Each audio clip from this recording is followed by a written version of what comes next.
Hello and welcome to the Tech Glow Up, fabulous conversations with innovative minds.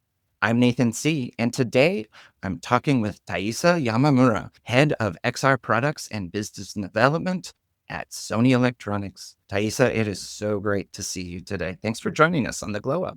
Thank you so much, Nathan, for having me. I know I'm excited to be part of the podcast. I've seen some of the episodes, and I'm super glad to be here and speaking to you as my friend. It's going to be an easy conversation. We've known each other for quite some time for now. So I've had the pleasure, like you noticed, to really follow your work for a while, leading XR products and business development at Sony Electronics. Can you introduce yourself and give us a little summary about the work that you're doing there now? It's just so fascinating. I'm the head of business development and product for a new brand called XYN. We announced this new brand at CES, which I was part of the announcement. It's really to focus on the XR solutions and develop a complete end-to-end solution for content creators, from capturing until motion capture, and then seeing the work in 3D. So I'm heading that product and solution for Sony Electronics for the past 5 years.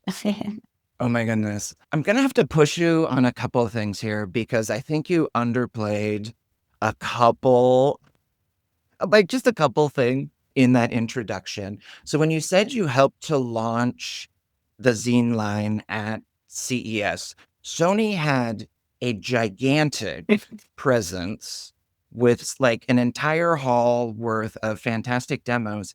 And I believe, if I'm correct, you actually helped to introduce zine on stage as part of the Sony keynote? Yes, I was very excited with this opportunity. I remember joining my first CES about 15 years ago and looking at the Sony press conference and looking and imagine like, oh my gosh, this is amazing. It's like the biggest consumer electronic show in the world, right?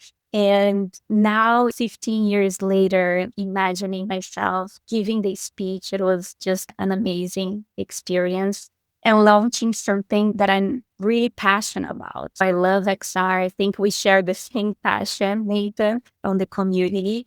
So with such a special project and being able to be there on the stage and introducing this new brand that really makes sense for me and for the community itself, because I've been in this field over 10 years and looking at how the XR has been evolving. It's been truly amazing to be part of this announcement and showcase what we've been working on very hard on bringing to the market and really helping creators to focus on the creativity and allowing them to bring the tools that will optimize their work so that they can focus on something that is important for them, which is the creativity. So let us handle the technology and the hustles behind that and let them focus on what they do the best, which is the creative work.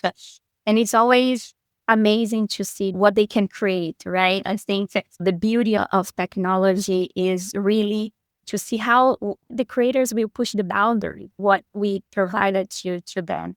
So being part of the announcements with amazing people, with amazing team, and being able to be on the stage and talk about XR, it was really like a dream come true. I think it was one of the best part of my career and one of the biggest achievements. I was really, really happy on doing it. One of the other things that I wanted to get into, right, just because not everybody, like you said, is as geeky about XR creator tools and like what 3D animators, graphics people need. I'd love to kind of just dive into this ecosystem a little bit because you kind of alluded, right? It's been a bit of a journey. So one of the things that I love about Zine is that you captured probably like somewhere between 3 to 5 of the biggest trends and like kind of tools and media types in 3D and spatial computing today. right? You've got this capture, but you're using 3D Gaussian splatting. There's like design tools in this fantastic headset.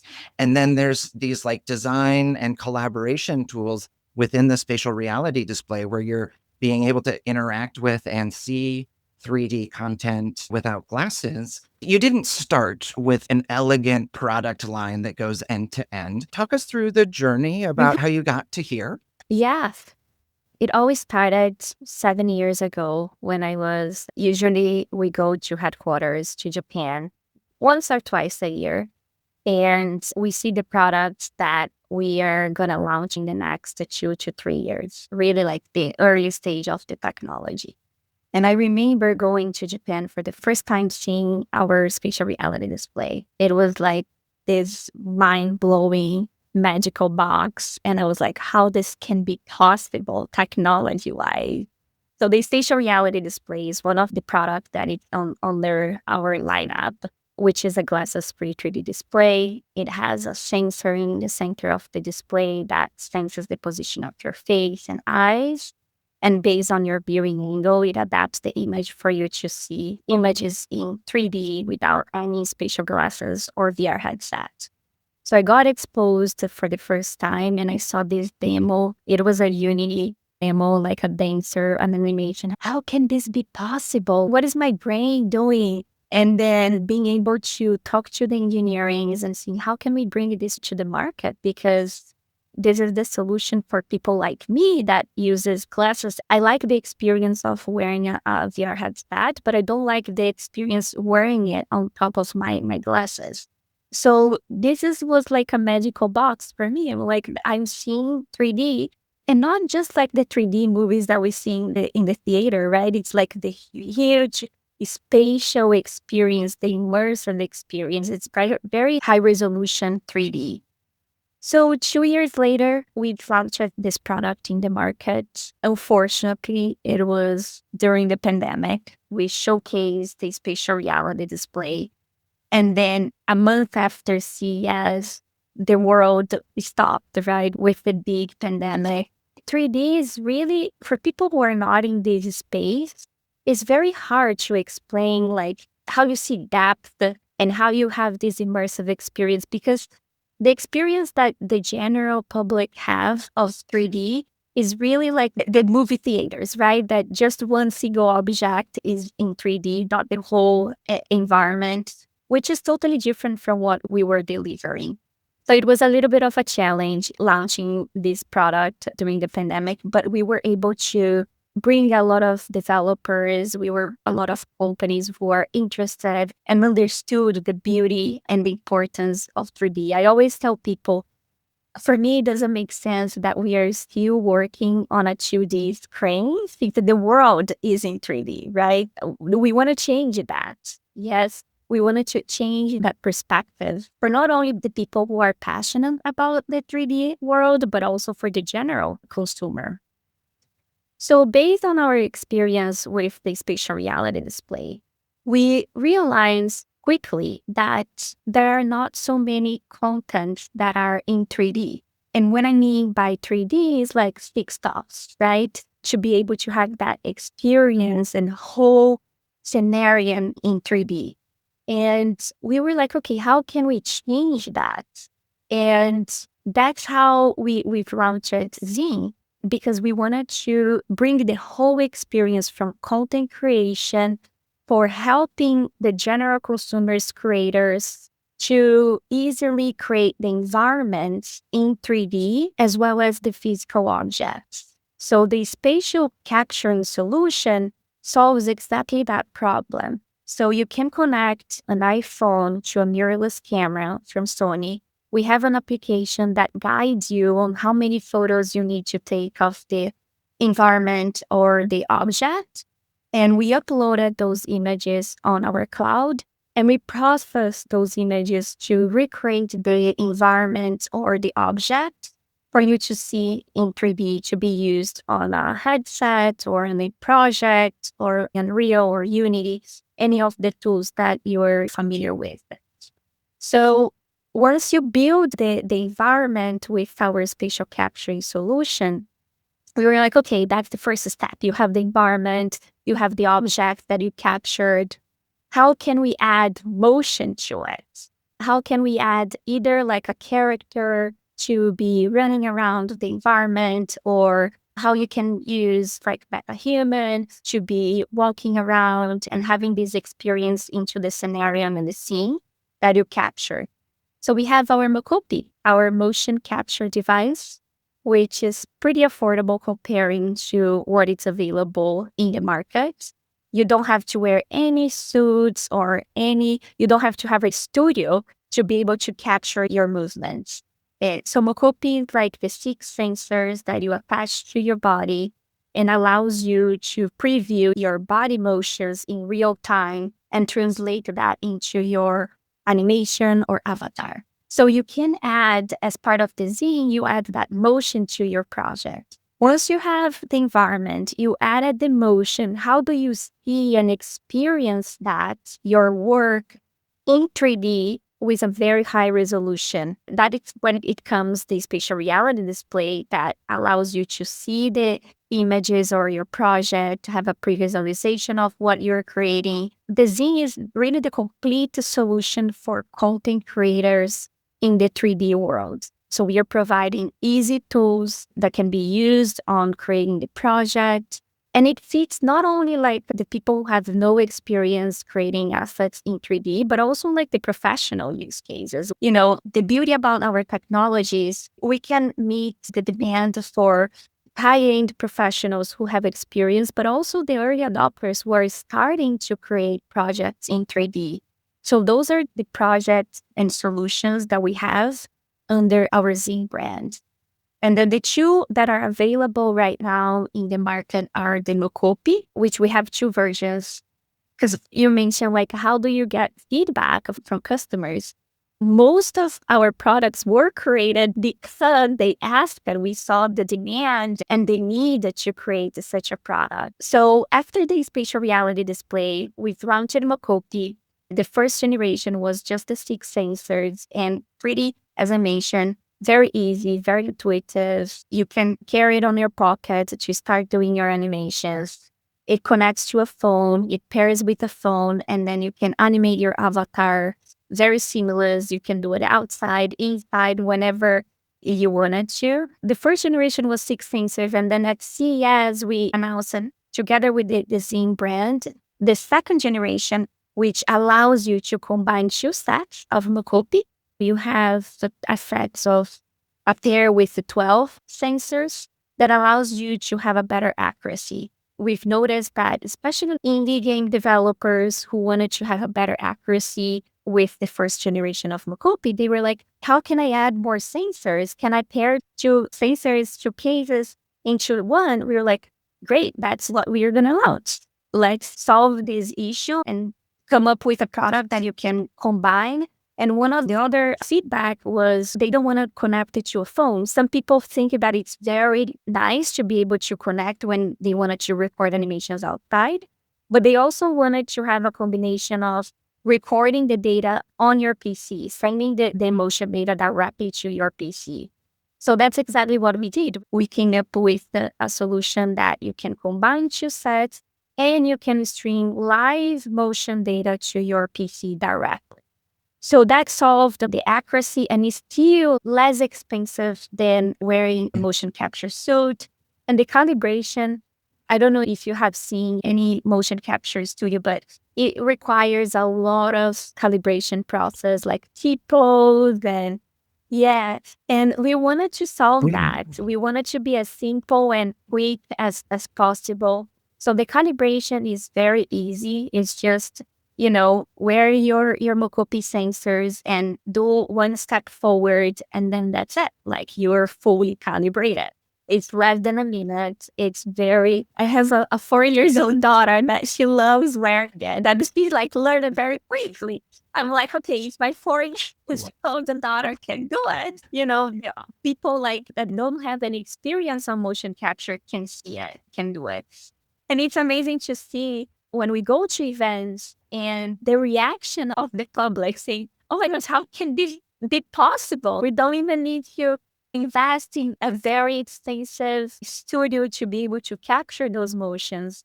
And the good thing is everything is in real time. If you're using Unity or Unreal or Maya or Blender, we have a plugin that sends the motion data directly to your project in real time. So you can preview your animation and customize your animation according to your preference. The pair of the Sense is just like $450, which, it's more than half of the price of the suits that are available in the market.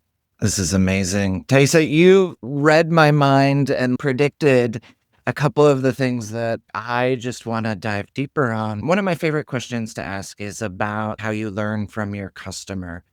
And you have a very interesting group of customers that you're needing to learn from and work with and engage.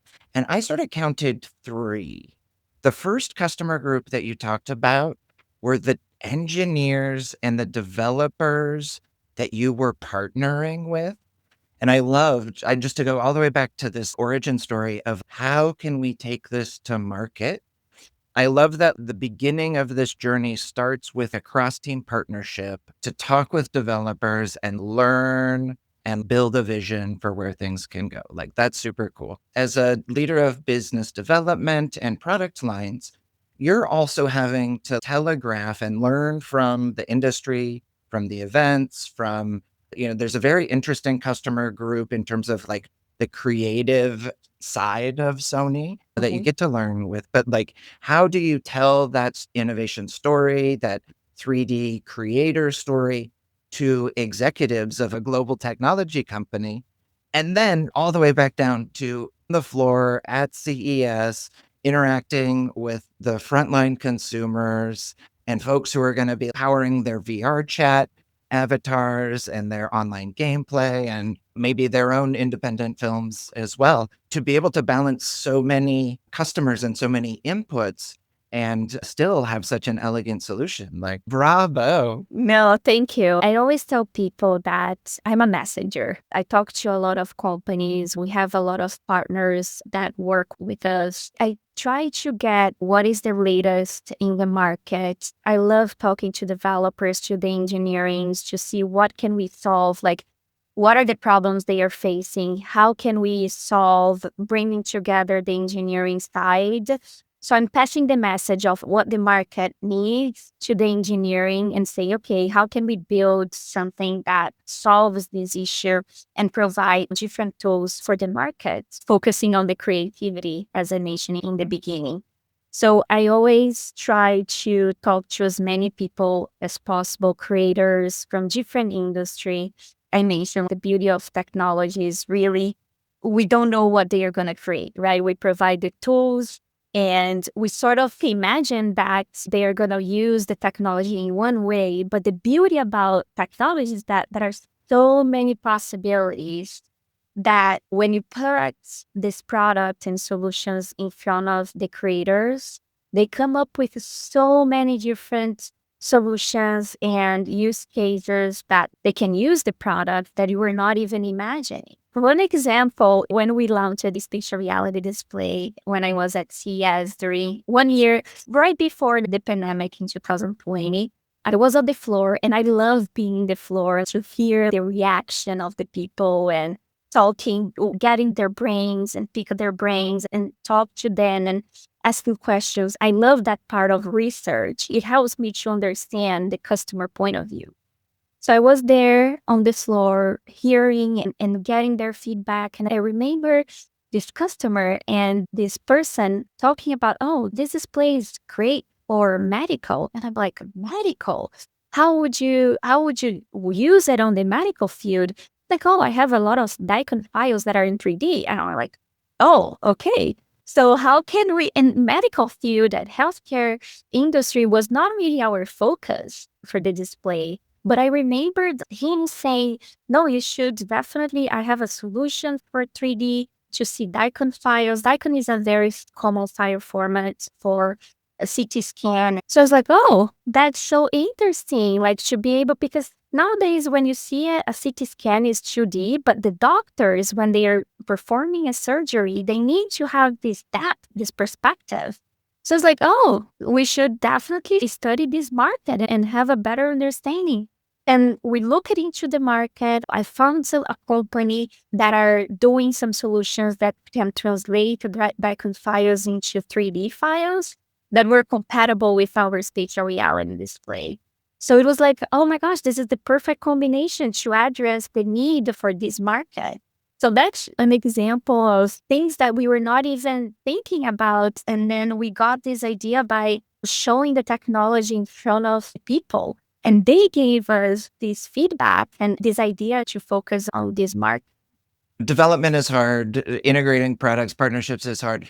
But the solution, that they presented you is effectively like, give me a pathway, make it easy for me to use the stuff that I already have in a better way with your tool, right? Like, you don't have to invent a new thing. You don't have to build a new file type for medical imaging, right? It's like, let me help you build this pathway to something you don't even know about, right? But let me just help you use what you already have with a little bit more skill. Or there's the 2D to 3D thing is like, it's such a no-brainer, right? Like, if you are a 3D designer, like, don't you want to see what you're building in 3D, right? Like, if you are a doctor who's operating in 3D, don't you want that extra dimensions worth of like information? And to be able to make it so accessible is just gorgeous. Yeah, no, and hearing like physicians, when they look at the display, they said, this solves a lot of problems when teaching students, because one of the hardest thing to teach is the sense of depth, right? How deep they can go and what is the distance between one organ and the other. Like that type of sensibility and skill, it's very hard, but technologies like our display make it easier for them to understand, to train their brains about, that things, that skill that it's so important in that field. You said something about how like the research and data and consumer like insights are key to how you approach your work. I come from a marketing background, so you're speaking my language.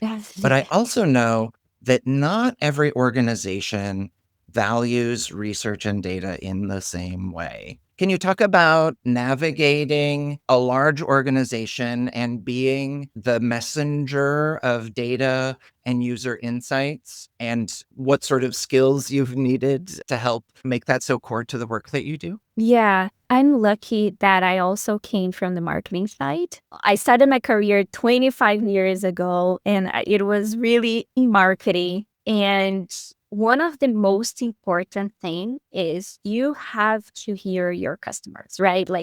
And I remember before getting to the XR industry, I was doing product marketing for TVs. I was able to launch the first smart TV in the market.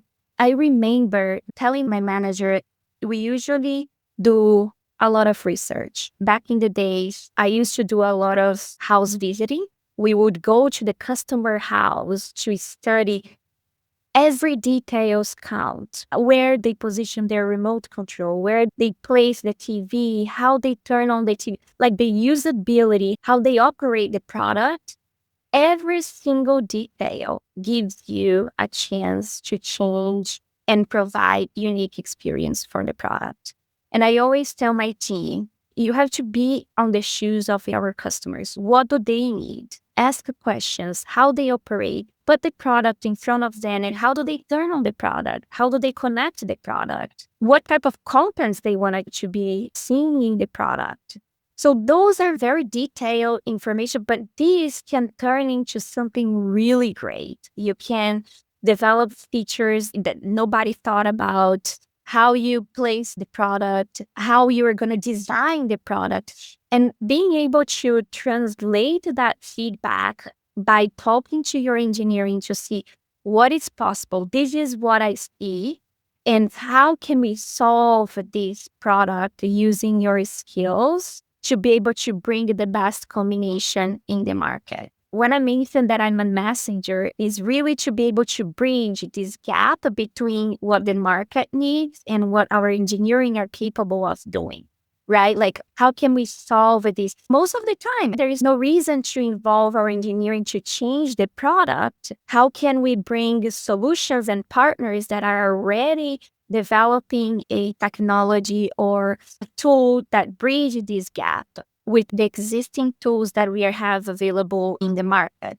So how can we get our product and enhance that based on the feedback that we have from our customers using the partnerships that we already have in place? Or if we don't have, how can we look for partners? Who are the partners? Who are the companies that are already working in this space? Most of the times we have to look into the market. What is available out there? If there is a company that is doing an amazing job, why not integrating with our product to provide the best combination? So that's the part of the product development that I work to be able to bridge this gap between product, the customer, and engineering. And the other hand is the business development, how we can bring partnerships that can enhance that without changing much about the technology or the product that we already have. I always tell that I'm in the best position, but I'm always the connector, connecting product customer with the engineering team, and how can we bring new solutions into the market that can solve the demand of our customers. And I'm lucky that we love hearing customer feedback. We take it very, very serious. If there is a demand or if there is an issue, we solve it very, very quickly. We have this as our top priority. Plus one to it is a benefit to being at a consumer obsessed company when you're trying to do innovation. Like, oh my gosh, you're fighting only half as steep of a hill. This idea as well that like you're leading with questions and that there is an assumption, right, that development may not be the answer to make a more robust product, I think is like kind of shocking in the world of 3D. I've literally been in conversations with like Fortune leaders who were convinced that if their spatial experience wasn't completely photorealistic and specific one-to-one matched, that like people just wouldn't be into it. But it was still a tool that was like an XR tool that was actually selling product. It was like, you have a major win that nobody else has ever done, which is sell stuff with XR in the checkout process. And that it's not 3D is like maybe not the thing that the customer is focused on. So bravo for really listening instead of, what I call like solutioning what a customer might want, like actually fulfilling what they asked for. Yeah. And I always tell my team we are in a unique position because being in charge of product and business development, this market, it changes a lot, right, Nathan? You are in this industry. And sometimes, what our customers wanted and what our engineering can deliver, it takes time to develop. And I'm like, why not getting like a partner that have already developed and bringing them together to be able to provide the solution quickly to our customers, right? That's the problem that we're solving within the organization. How can we change quickly to adapt it to the customers, what they need, and what are the tools to enhance their work using our hardware or software? And I always tell my team, put yourself on the shoes of the customer. Is this what they need? What are the feedback that we receive? It not your personal opinion. What are the exactly words that they said in terms of feedback? Let's translate that into what it really means in terms of technology. What do we need to provide? One of the main tasks for our team is to be the translator and connector. Oh my gosh. Fantastic leadership, right? When a solutioned approach would be to say, our customers want this, go build it, right? An empowering leader's approach is to say, here's the problem I want you to go solve. Really solve the problem. Like, wow. So we set up this fantastic 7-year journey with this product and building and growing and adding. The name of the podcast is The Tech Glow Up, right? Which is a notable transformation, a rebirth, sort of a coming of age. I use it to talk about big goals. Having built this product line and built so much insights and to have aligned with your customers seems like fantastic success. But what's the 6-month goal that you're working on? How are you going to top this record-setting year? Yeah, we are very excited with our spatial capturing solution. It was announced at CES, but it is still a prototype. Soon we are going to bring back access to the public, which we are very excited because, again, we wanted to get feedback on ways that we can improve how customers are using it. We already have collaborations in place, but I think in the next 6 months, we really wanted to get feedback from more people. So we are going to start giving beta access for this solution so they can really test and push the limit of the technology, provide us feedback and see what they need and what we can improve to provide the best solution for their work. So really focusing on that area of the business. Because without content, without pretty good, high quality 3D content, you cannot start a project, right? You cannot create a 3D project without this basic. And we were able to showcase in different conferences the work that we've done, the environments that we've scanned and the object that we scanned. And the feedback was really nice. I was at SIGGRAPH last week. People were very excited. They were like, oh, I wanted to try this. So wait a little bit longer. It's coming soon. This is going to be my team's focus on bringing that to the market. We will start with beta access and then move it to the market soon. Amazing. I know so many people, designers, developers, photographers, drone pilots, who are just obsessed around 3D capture and whatever the next innovation in 3D and splatting may be. As you were talking about environments, I realized that I was paying attention mostly to objects. I'm going to have to go back and check my notes. That's amazing. Yeah, no, So, environment, Thaisa, especially like for virtual production, a lot of entertainment companies are now using virtual production. Our technology is perfect for creating the background for the virtual like the production. Mandalorian, kind of. Yeah. Yeah, and it looks very realistic. We have a location here in LA called the DMPC. And Nathan, if you're ever in LA, please let me know. I would love to give you a tour there. They have these virtual production sets, and I was able to bring my team, and they were like, oh my gosh, this is perfect. We scanned some spaces in Shibuya in Tokyo, and they're like, oh my gosh, it's just like Japan. And if you look at our reference monitors, you cannot tell it's virtual production. It's so realistic. My team, they were very impressed. They know the technology and they're like, oh my gosh, this is, now I get it. Like why we are doing this because it looks really realistic. It's also like super telling at how complex the ecosystem is, right? Yeah. Like if you're working on the tool and can still be amazed by what it can do when some other person, puts it through what their part of that value and production chain is. So amazing. We like to make time for a spotlight or a shout out for somebody that's doing good work, whether it's a nonprofit or impact org or creator that you're just obsessed with. Is there anybody that you'd like to share a spotlight with today? Yeah, so I collaborate a lot with the VR and AR community. Their association, they are great. I think they are pushing this market, and we love to collaborate with them on how we can support bringing the XR world into more creators and more developers. And I think they do a really good job.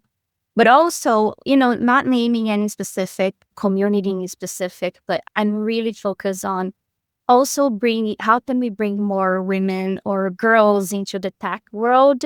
Always try to set up at least 5 hours of my time within the month to dedicate about mentorship, especially for my home country in Brazil. And I mentor some people in Japan as well.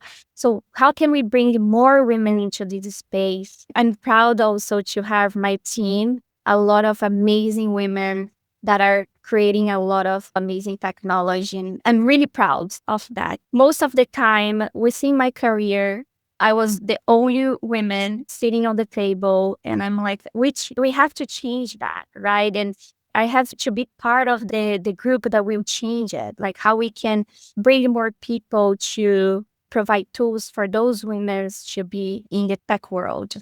I'm going to let that sit. That's just gorgeous. And thank you for that. Bravo for, in many cases, being the first woman to bring some of these products to market, bringing products to market like this for a company the size of Sony, building these kinds of partnerships, right? Learning from users, whether they're an enterprise that's trying to make movies or whether it's, a bunch of teenagers who are trying to make movies. It doesn't matter where the studio is, right? This dedication to building conversations around what is possible, I think, is absolutely got to be the strategy that has helped you build these partnerships, bring people along, let them discover what they see in the data, and really push both long-term strategic thinking with that. What are the optimized, ambitious things we can do today to really answer the questions that we're getting? Just like an epic masterclass in how to think about a product and build over time while you learn and grow. Like an amazing example of product-led leadership for the Glow Up Thaisa. I really cannot. Thank you so much. I do need to make sure to ask, how can people follow up? And is there anything, do you have a call to action or anything that you're looking forward to? Yes, Yeah. yes. Yeah, please feel free to connect via LinkedIn. I'm Thaisa Yamamura there. Follow our page. It's the XYN. We have a dedicated website. We have a LinkedIn page. On our website, we have all the solutions. You can sign up for the newsletter. We are always here to hear the feedback and get connected if you have an idea or if you have a opportunity to collaborate, a partnership. Me and my team, we are always open to hear, especially new ideas. So please follow us on our social media and feel free to connect. Oh my goodness. I think we just have to leave it there. Absolutely one of my heroes and a total boss woman in spatial Aw, computing. Thaisa Yamamura, thank you so much for sharing your journey and innovation on the Tech Glow Up. thank you for having me. I appreciate it.